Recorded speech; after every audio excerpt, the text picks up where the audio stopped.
بالمشرح. كمل شلون اجي؟ انا امشي بالمشرح ما اشوف الا العالم الصفق. هلا بي هلا وبجيتك هلا.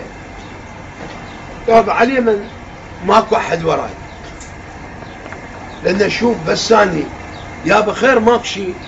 قالوا عمي اسد قاطع الجسر، لا يخلي العالم تروح ذاك الصوب ولا ذاك الصوب يجي لهذا الصوب، وساد الطريق علينا واحنا نريد الشغل عندنا.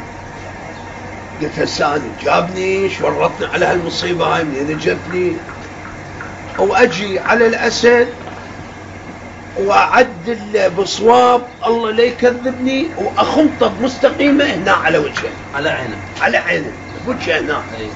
هو شويه يعني مال بس ما طاح.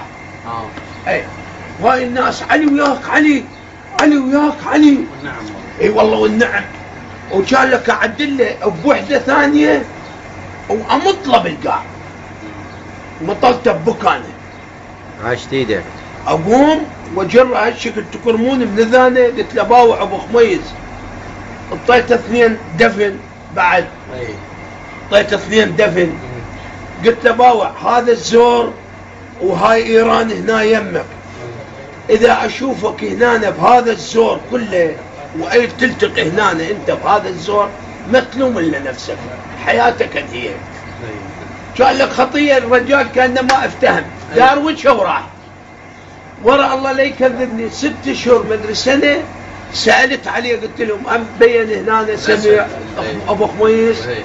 قالوا عمي صار له سنه فوق من الاتحاد السوفيتي الشارد. عجيب. قلت لهم يا سبحان الله لو هيك الضربه لو ما تراد. عاشت ايدك جار.